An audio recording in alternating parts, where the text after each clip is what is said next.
Yeah. Now we will continue with the extrinsic mechanism of glomerular filtration rate. In these two processes involved, one is a neural control and the other is a hormonal control. This is what we are going to see. This extrinsic mechanism starts only when the BP is around 80 or 180 millimeter of mercury. Okay, so let us start with this sympathetic nervous, that is a neural control of extrinsic glomerular filtration rate. So under normal conditions at rest, this sympathetic nervous system acts, and so what happens, leads to renal blood vessel dilatation. Then renal autoregulation mechanism prevails. If the extracellular fluid volume extremely low, this sympathetic mechanism is stimulated. Okay, so in that case, what happens, norepinephrine will be released by the sympathetic nervous system in the adrenal gland. Okay, then and also the epinephrine is released by the adrenal gland. So this leads to systemic vasoconstriction. Okay, so when there is vasoconstriction, the volume in the blood will the pressure inside the blood vessel will increase. Okay, so that leads to constriction of afferent arterioles, thereby the decreased glomerular filtration rate will be present. Okay, so if you see, there is another mechanism, hormonal mechanism, that is the renin angiotensin aldosterone mechanism. Okay, so what happens, this is a main mechanism to control the blood pressure. Okay, so we will see how this is taking place. So there are three pathways to renin release by granular cells. Okay, in the dextroglomerular apparatus there are granular cells which releases the renin, so these renins are released by the direct stimulation of granular cells by sympathetic nervous system. The stimulation by activated macular densa cells when filtrates the sodium chloride when the filtrate of sodium chloride concentration is low. Now then also reduced stretch of granular cells. You can see this YouTube link. So then if you look at the overall view, how the blood pressure is controlled by this glomerular filtration, one is the intrinsic mechanism and other is the extrinsic mechanism. So we have seen. So what happens, this the intrinsic mechanism, the filtrate flows and sodium chloride is in ascending limb of the nephron loop. So thereby the macular densa cells which is running in the adjacent to the juxtaglomerular apparatus will sense the chemical property of this urine, and thereby that leads to vasodilation of afferent arterioles. When there is vasodilation, more amount of blood flow into the glomerulus, and thereby it leads to increased glomerular filtration. So this vasodilation of the afferent rules, it stretches the smooth muscles of the walls of the afferent arteriole, and thereby the blood pressure is controlled. Okay, so whereas in extrinsic mechanism, what happens, the juxtaglomerular cells that is secreting the renin, it is converted into angiotensin 2 by cascade mechanism. So this angiotensin 2, what happens, it acts on the adrenal gland, that is produced by, that makes adrenal gland to secrete the aldosterone. So when aldosterone is secreted, the sodium reabsorption is taking place in the kidney, thereby it maintains the blood volume and the blood pressure is maintained. Okay, and also the angiotensin 2 is also leading to vasoconstriction, and this is also increasing the blood pressure. So this is extrinsic mechanism and this is the intrinsic mechanism. Okay, so overall you have to know that the juxtaglomerular apparatus, where the juxtaglomerular cells and the macular densa cells are playing a major role in controlling the urine filtration. Okay, so regulation of glomerular filtration done, constant GFR allows kidney to make filtrate and maintain extracellular homeostasis. Okay, this glomerular filtration is constant process. The goal of intrinsic control maintains GFR rate in the kidney. The glomerular filtration rate affects systemic blood pressure. Increased glomerular filtration leads to increased urine output, thereby blood pressure will decrease, whereas decreased glomerular filtrate leads to decreased urine output, thereby the blood pressure will increase. Okay, this is the goal of the extrinsic control mechanism. Okay, so now the next stage of urine formation is tubular reabsorption. As I told you, in stage 1, that is simple filtration, that is glomerular filtration, everything is blindly filtered and it passes through the nephron, proximal convoluted tubule and the distal convoluted tubule. Okay, so what happens here? So the selectivity returns 99% of substance filtered into the renal blood tubules and the collecting ducts. Okay, so what happens here? The absorption of the required material is taking place.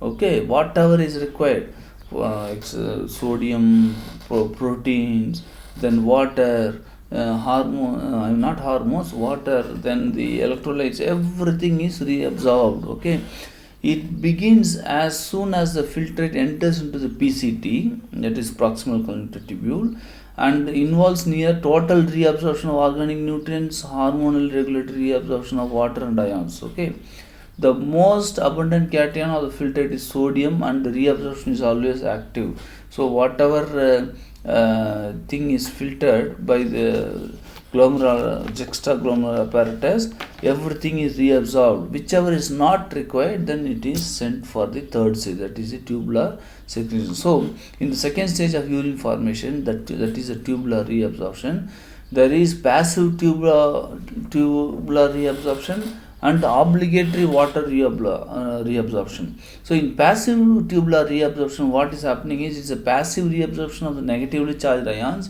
that travels along the electrical gradients created by the active reabsorption of sodium. So there is brush border epithelium in the nephrons.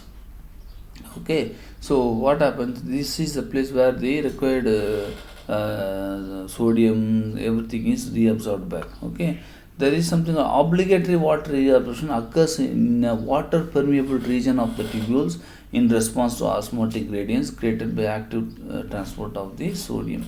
So the secondary active transport is responsible for absorption of glucose, amino acids, vitamins, most cations, and occurs when solutes are co-transported with sodium when it moves along with the concentration. Substances that are not reabsorbed or incompletely reabsorbed remains in the filtrate due to the lack of carrier molecule, lipid insolubility, or large size. Okay, these urea, creatinine, and uric acid are the metabolic waste product. Okay, the normal level of urea is 20 to 24 milligram per dilution. Then creatinine is 0.8 to 1.8. Uric acid. So what happens if the kidney is not functioning? What happens? This urea, creatinine is not filtered and it remains in the blood. So when you check the blood and you see more amount of urea and creatinine, it shows the renal failure. Okay, for renal function test, you check the urea level, creatinine level, and the uric acid level. Okay, so kidney as such, it has to produce urine. If it is not filtering the urine, that means it is renal failure. So those kind of patients will have more edema. The intracellular fluid will increase, the extracellular fluid will increase, and you can see full complete edema of the body. Okay, so it's a pitting type of edema. That is important. When you press the finger over the hand, there will be pit formation. Okay, this is called as a pitting edema. So this is happening in the renal failure cases. Okay, so make sure that since these substances are large, what happens, the urine will release, the kidney will filter all this metabolic waste and throw in outside the body through the urine. Okay, so these things will not be reabsorbed, whereas the sodium, amino acid, vitamins, then other cations, glucose, everything will be reabsorbed in the this second stage of urine formation. Okay, so different areas of tubules have different absorption capabilities, in that the PCT is most active in reabsorption, while selective reabsorption occurs there. whereas the descending loop of Henle is permeable to water. The waters are reabsorbed in the loop of Henle, whereas in DCT the sodium and sodium absorption is taking place in the distal convoluted tubule. This is where the aldosterone, antidiuretic hormone, and atrial natriuretic peptide is acting to control the urine. Okay, so you have to understand the transport mechanism. This is nothing but a transcellular transport system, specific and limited. The transport maximum for every reabsorbed substance reflects the number of carriers in the renal tubules available. When carriers saturated, excess urine is excreted. Example, hyperglycemia. What happens when there is high blood glucose level? It leads to release. You know what happens? The urine glucose will be released in the urine. So in that case, water reabsorption is disturbed. So there is more urine output along with the release of excess amount of glucose in the urine. Okay.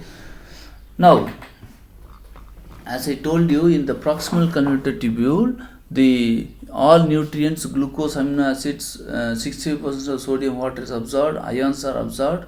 Okay, whereas in the loop of Henle, water is absorbed, then it allows the passive sodium movement, and also the sodium, potassium and chloride is also absorbed. Okay, whereas in the distal convoluted tubule, the resorption of hormonally regulated. So what happens here? The water is absorbed. That absorption of water is controlled by this antidiuretic hormone, then aldosterone, which allows the sodium resorption, and atrial natriuretic peptide and the parathormone. Okay, which is acting to control the calcium level. So these hormones acts in the distal convoluted tubule for controlling the absorption. Okay, so antidiuretic hormone is released by the posterior pituitary. Okay, antidiuretic hormone is released by the posterior pituitary. What happens? This hormone causes principal cells of collecting duct to insert aquaporins in the apical membrane, that is the water resorption. As antidiuretic hormone level increases, increased water resorption is taking place. Okay, if this antidiuretic hormone is less, what happens? More amount of water is released. Okay, for example, you take the drug furosemide. So this furosemide drug acts against the antidiuretic hormone and it increases the diuresis. Diuresis means increased urine output. Okay, it's called the diuretics. Okay, that example, Lasix. The generic name of Lasix is furosemide. Okay, so next is aldosterone. These are targeting the distal convoluted tubule. It promotes the sodium reabsorption and it increases, thereby it leads to increase in blood pressure and decreases the potassium levels. It decreases the potassium level. Then atrial natriuretic peptide and parathormone, they reduce sodium, thereby decrease blood volume and blood pressure, released by cardiac atrial cells of blood volume if blood pressure is elevated. Parathormone is released by the parathyroid gland that acts on the distal convoluted tubule to increase the calcium reabsorption. Okay, then the third stage is tubular secretion. This is a stage where the excess amount of sodium, water is released in the urine. Okay, the tubular secretion phase, it disposes unwanted solutes. So in urine formation, don't forget 3 stages: glomerular filtration, tubular reabsorption and tubular secretion. These are the 3 stages of urine formation. Okay, the tubular secretion is most active in the proximal convoluted tubules, but occurs in collecting duct and distal convoluted tubule. So what happens? All the urine will go and drain into the collecting duct. Okay, so in this place, and the third stage, the resorption is reversed almost all in the proximal convoluted tubule. That means what? Everything is reabsorbed. Okay, sodium, creatine, organic acids, bases move from peritubular capillaries through tubule cells into filtrate. Substances synthesized in tubule cells also secreted, example bicarbonate. Okay, so here this is the tubular reabsorption and secretion picture. So what happens? This is a Bowman's capsule. proximal convoluted tubule, loop of Henle, distal convoluted tubule, and collecting duct. So what happens? Everything that is filtered will be reabsorbed, will go into the bloodstream, and also the hormonal action will be there in the distal convoluted tubule. So here whatever is required, it is absorbed, and the excess metabolic waste like urea, creatinine, then excess amount of sodium, everything is released in the urine. This is the place where the secretion is taking place, urine secretion is taking place. Okay, so the urine secretion, it disposes the excess waste drugs, okay, then eliminates undesirable substance like urea and uric acid, rises if there is more amount of potassium, that is released through the urine.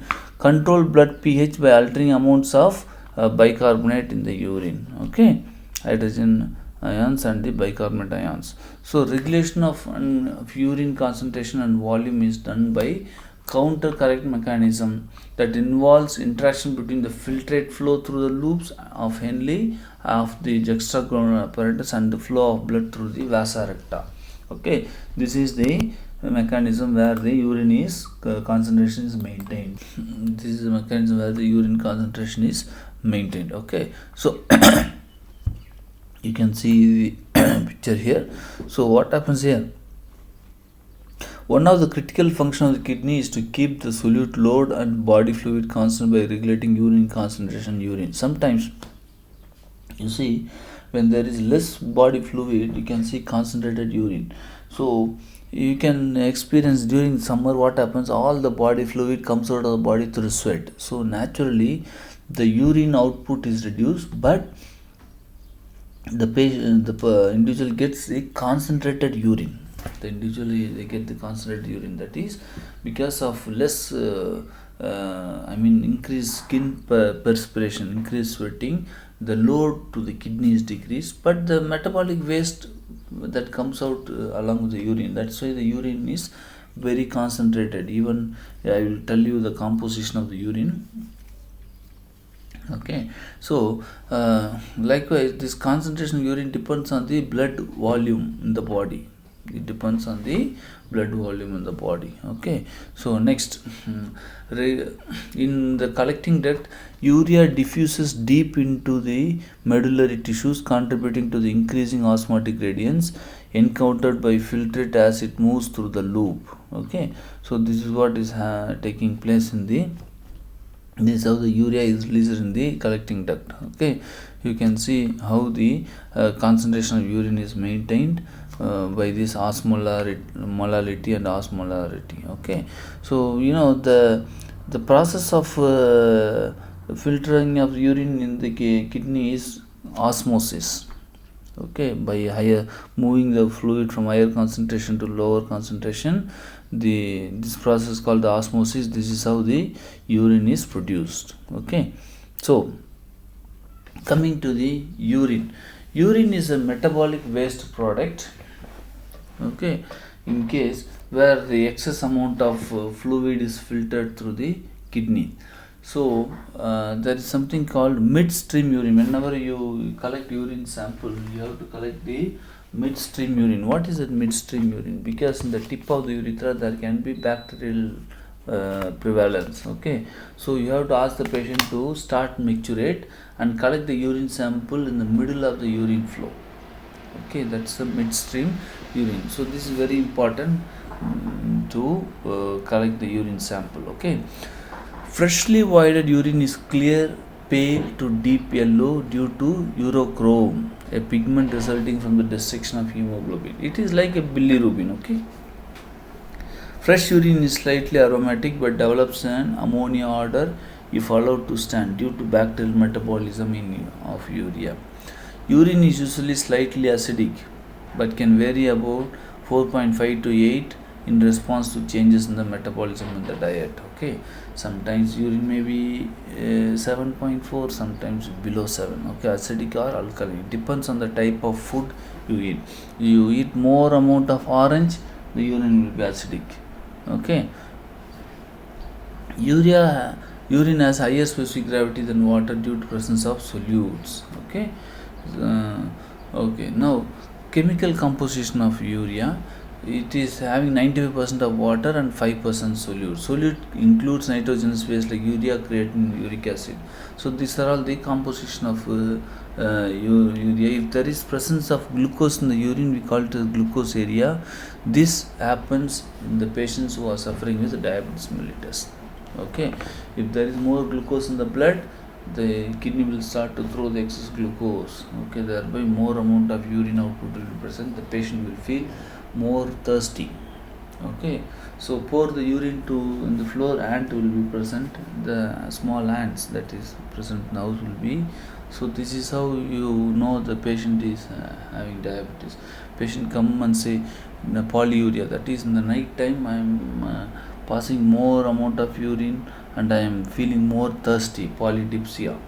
Okay, so that shows when you check the urine glucose strip, with glucose strip it will be plus.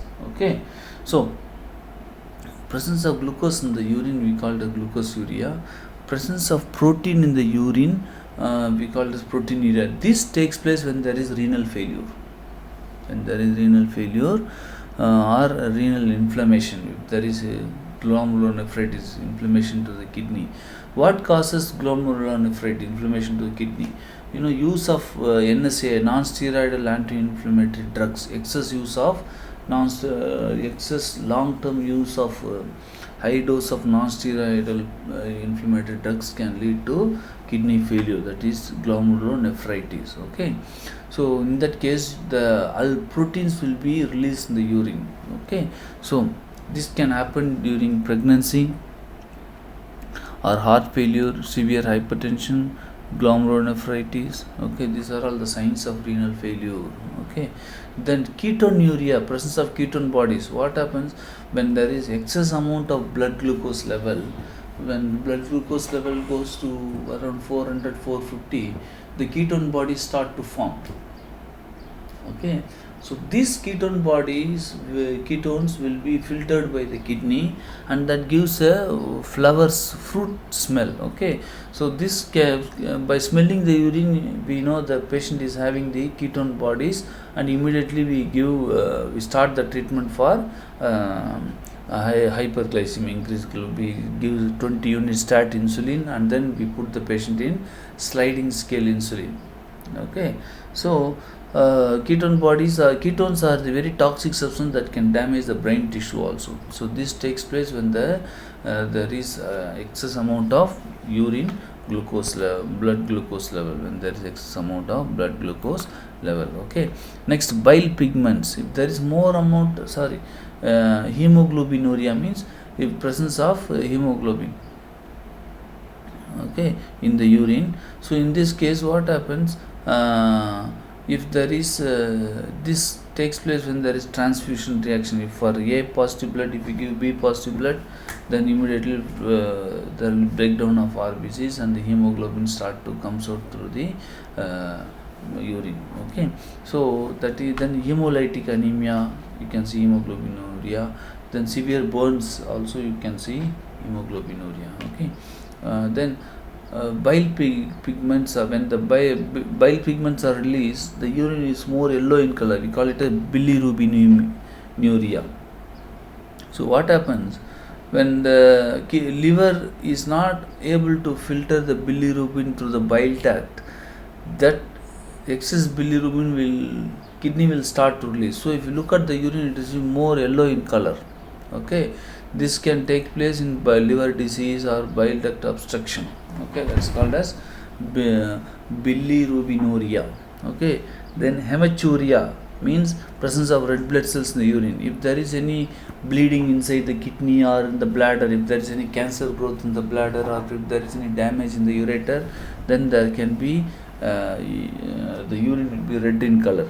Okay, this is due to trauma or kidney stones or infections, cancer. All these things can cause bleeding in the urinary tract.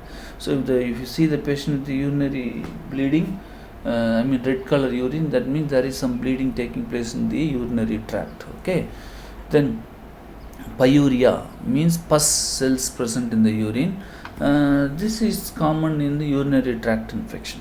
This is common in urinary tract infection. Okay, next, ureters. Let us go into the ureter. It is having lots of histological importance.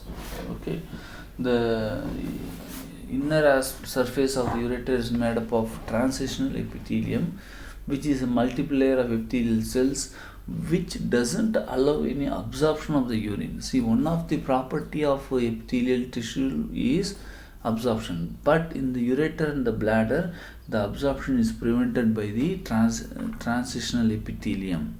The absorption is prevented by the transitional epithelium. Okay, so the ureters are the tubes that is connected between the kidney to the bladder.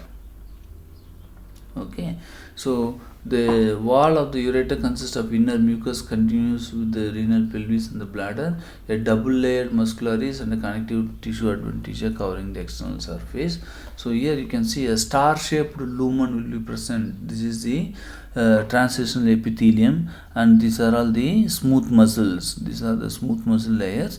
So if you look at the inner tube, it will be like a star shape appearance. Okay, so this is a histological view of the ureter. Okay, so this is the ureter tube, and you can see the transitional epithelium.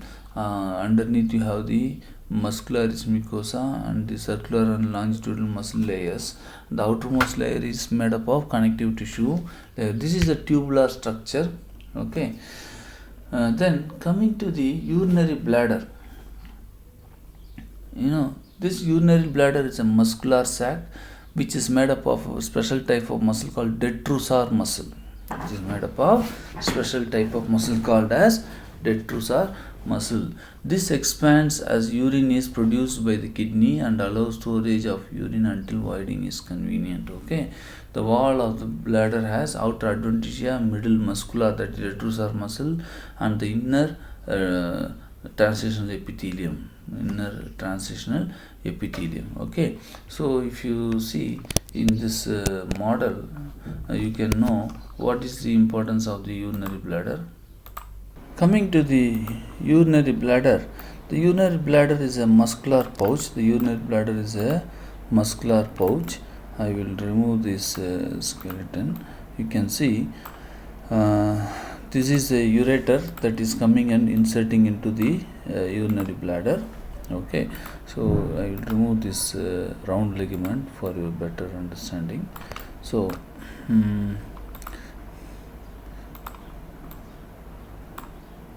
okay, so now what you see here is the urinary bladder.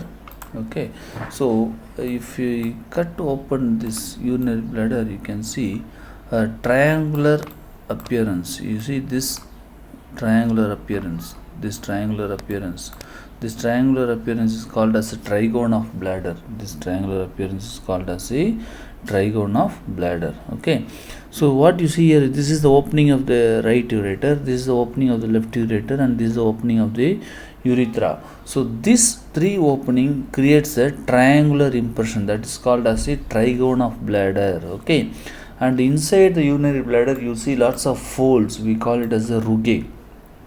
So when the bladder stretch, this rugae will distend and it allows the accumulation of urine. Okay, it allows the accumulation of urine.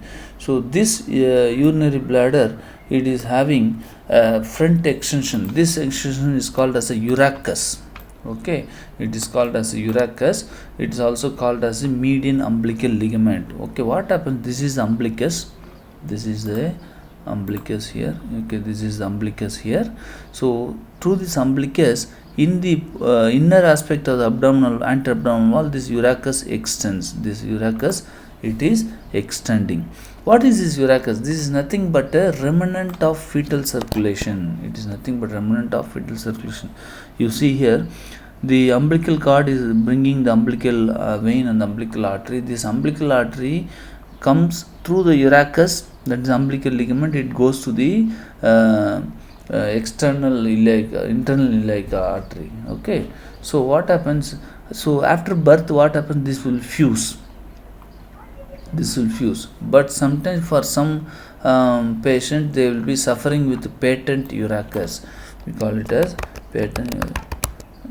This is the patent urachus. You see what happens? the urine leak will be present. Okay, so if you see this picture, this urachus will remain open through the umbilicus and the urine will leak through the umbilicus. Urine will leak through the umbilicus. So this is unfused.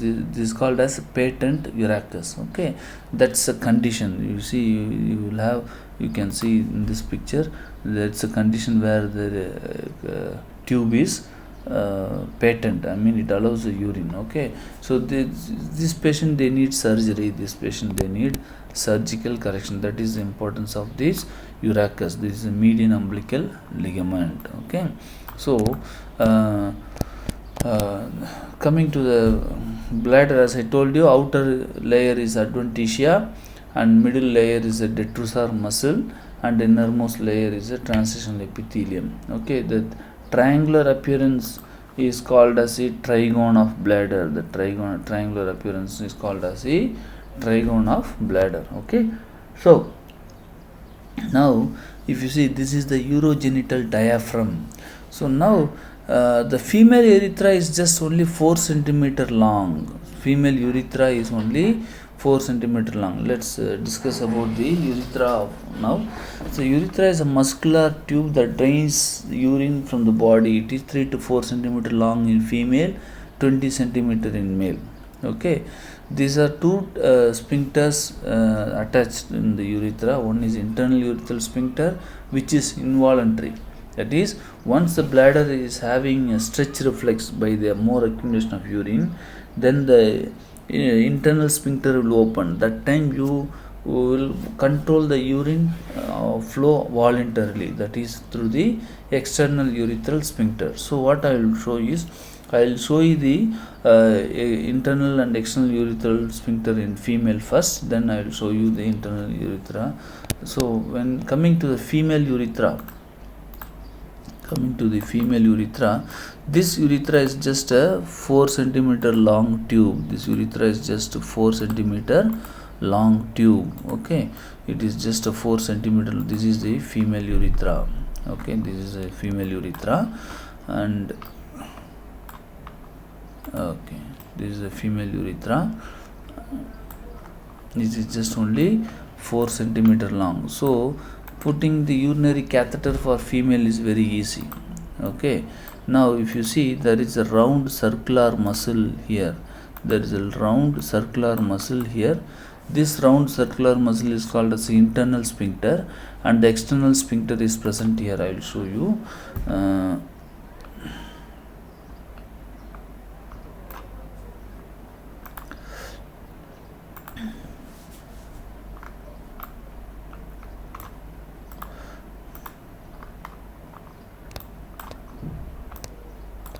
See, this is the vaginal orifice and this is the urethral orifice. This is a round muscle that controls the urine. This is the round muscle that is controlling the urine. As I told you, this, we divide this into two triangle. Okay, you divide this into two triangle. Okay, draw one imaginary line from the pubis to the ischial spine in both sides. Then from the coccyx to this ischial spine. Okay, now draw one transverse line. Okay, so now you get two triangle. This is the anal triangle where there is anal opening, and this is the urogenital triangle where there is opening of the vaginal orifice and the urethra. So urethra is a separate opening, reproductive tract is a separate opening for female. For male, it is together. I will show you. Okay, for male it is aligned together. Okay, now if you see, this is the external urethral sphincter muscle that is voluntary control. It controls the urine voluntarily, whereas the internal sphincter is present in the neck of the bladder. The internal sphincter is present in the neck of the bladder in this junction. So that once the bladder is full of urine, then it will stretch, it will open. Okay, that is involuntary, supplied by the S234 nerve root, but this external sphincter is supplied by this sacrococcygeal plexus nerve, that is the pudendal nerve.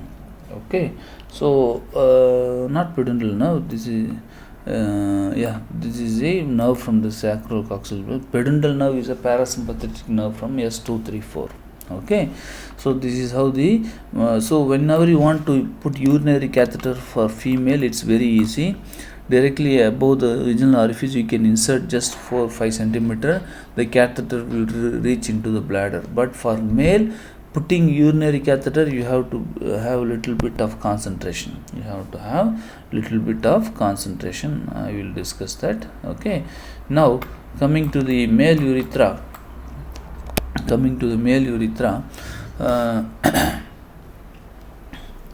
Which is 20 centimeter long. The male urethra is 20 centimeter long. So whenever you want to put urinary catheter, make sure that the catheter is going more than 20 centimeter, then only it will reach the bladder. Okay, so we divide this male urethra into prostatic urethra, then membranous urethra, and this sponge urethra. Okay, membranous urethra and this sponge urethra. So this under the neck of under the bladder, you have a spongy gland that is called as a prostate gland. And this is the urogenital diaphragm.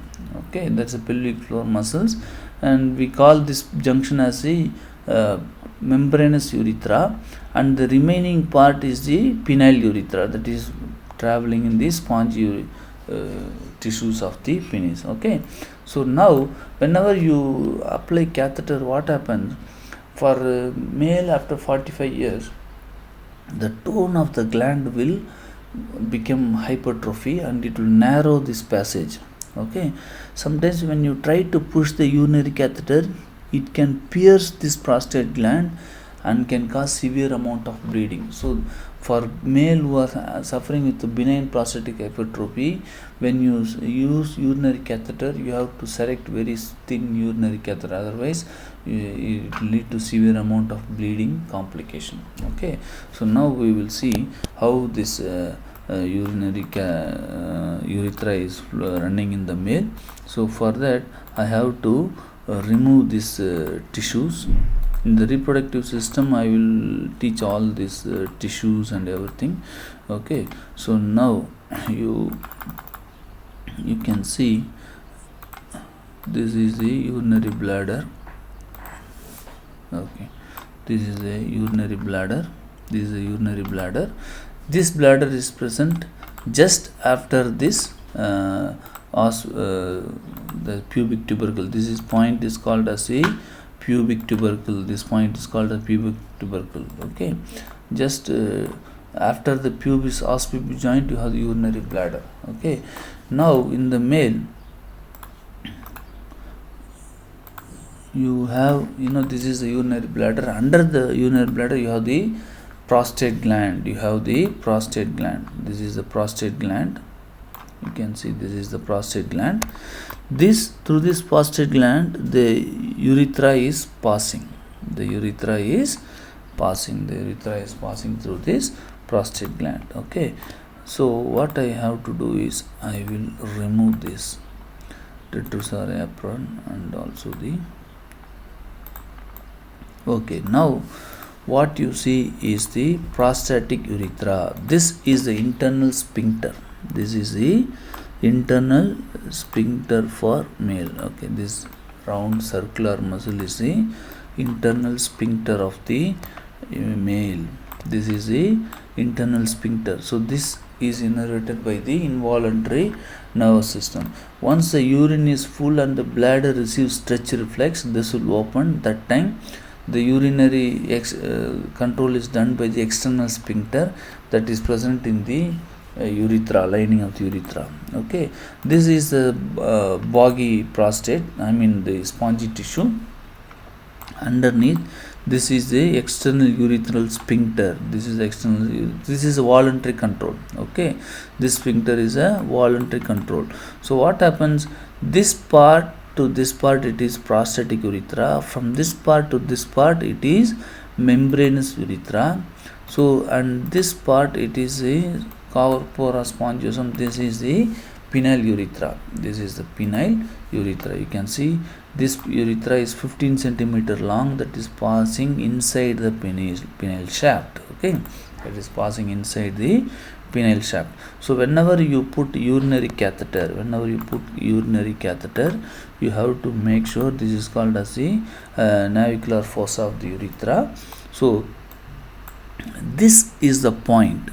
In fact, this is the point where the reproductive tract merges with the urinary tract. This is the point where the reproductive tract is merging with the urinary tract. Okay, so for female, reproductive tract is separate, urinary tract is separate, but for male, the reproductive tract and urinary tract is common. Okay, so from the testes, the vas deferens is going, okay, and it is taking the sperm cell here. Anyway, I will teach that in male reproductive system. And this sperm cell, this vas deferens collects to the ductus deferens, and this is the ejaculatory duct. Okay, this is the seminal vesicle pouch which stores the sperm cell as well as the prostatic fluid that is coming and storing in the this seminal vesicle. Okay, so during the time of reproduction, during the time of ejaculation, this urethra will close, and the ejaculatory duct, there will be sympathetic mechanism that forcefully contracts this seminal vesicle and flushes the semen outside. The sperm cell plus the prostatic fluid is the semen. The sperm cell plus the prostatic fluid is the semen that is stored here, and that during that time this prostatic urethra will close and open this ejaculatory duct. Okay, so what happens here, this is uniting, the reproductive tract is uniting with the urinary tract. Okay, so that time so this is the prostatic urethra. This is followed by the membranous urethra. This is the pelvic diaphragm, in fact. Okay, this membrane, external urethral sphincter, is present in the pelvic diaphragm, and this membranous urethra is just 1 centimeter long. Okay, so this is a small gland called as a Cowper's gland. Okay, that is lubricating the penile urethra before the ejaculation. This is a reproductive system gland, I will tell in the reproductive system. So main thing is, whenever you insert urinary catheter, you have to make sure that you send the urinary catheter up to here. You have to pass it slowly, because if you are inserting the catheter fast, you will damage this prostate gland, and it will cause severe amount of bleeding. Because I have bad experience of prostatic false passage. We call that as false passage of urinary catheter. Okay, next. So this is what you have to know about the male urethra. Okay, that is 3-part: prostatic urethra, sponge urethra, and the penile urethra. Okay, so micturition. What is micturition? Act of emptying the bladder is called as the micturition. Once the urine comes in fill, the distension of the bladder causes stretch reflex and activates the internal sphincter, and the internal sphincter opens. That time you have the urge to urinate, but you will control the urine voluntarily with the help of external sphincter. Okay, so as I told you, the stretch reflex is going to the higher brain centers, that leads to parasympathetic activity and sympathetic activity, which makes the detrusor muscle to contract and allow the micturition. Okay, so these are all the things you have to understand about the urinary system, and hope I think everything is clear. Okay, so you can read Maria book for your better reference. Okay, thank you.